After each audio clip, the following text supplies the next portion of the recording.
Hi, my name is Joe Wiktorowicz, and welcome to Allied TV.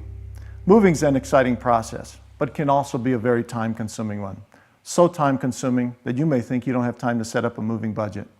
Choosing to skip this step, however, can be very costly to you and your household.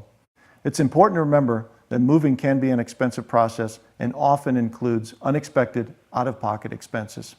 Sure, some of the expenses are obvious, such as hiring a moving company, packing, unpacking, renting a moving truck, and buying moving supplies.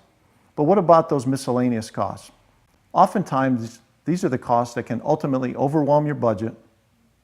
In order to ensure that your move stays on track and you're not caught off guard when presented with the bill, it's crucial to set up a moving budget.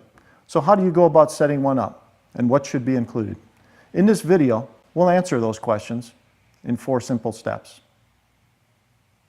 The first step towards solidifying a moving budget is to create a moving budget template. This template will allow you to keep track of the items you calculate and acts as an easy outline for each of your expenses. Creating a template is as simple as using Microsoft Excel or Word and plugging in your expenses directly into the document.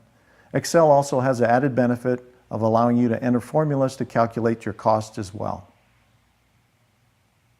So after you've created your template that will house each of your expense items, now it's time to move on to step number 2, deciding whether you move yourself or hire a moving company.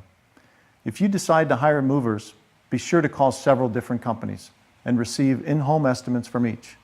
This will give you an understanding of the costs you are looking at, as well as allow you to compare the services of each company.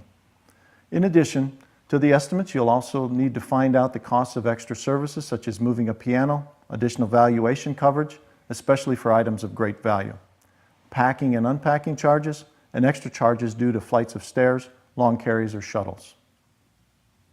If you decide to brave the move on your own and not hire a moving company, there are different costs to consider. The first cost to look at is how much a truck rental will be.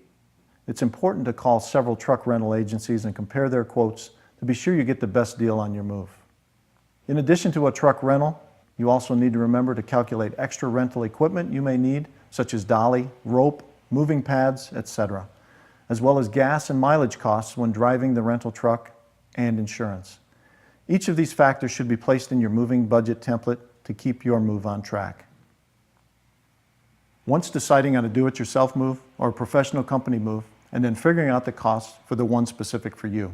Step number 3 involves looking at what packaging and storage fees you may run into. These fees include boxes, tape, markers to label each of the boxes, bubble wrap, mattress covers, and padding. All of these supplies add to your extra costs and should be carefully budgeted into your moving document. Moving supplies aren't the only extra fees to consider when moving, however. Step number 4 outlines the importance of calculating how much it will actually cost to travel to your new home. Consider transportation costs if you're moving a car, in addition to the moving van, child and pet care costs if needed before and after your move, and lodging costs if needed during a long-distance move. Each of these costs will add up quickly and should definitely be considered in your moving budget. Now that you have ran through all 4 steps, it's time to add up each expense listed in your template and determine the total cost. Before you do so, however, it's wise to add another 5% to the subtotal to be safe and address costs you may have missed earlier in the process. Once you have done that, you have the grand total and helpful guide for budgeting your move. So before you schedule your big day and start packing, make a budget like this for yourself. It will not only allow your move to stay on track, but will also help reduce stress when it comes time to look at your moving bills. Thanks for watching Allied TV. I'm Joe Wiktorowicz, wishing you a safe and easy move.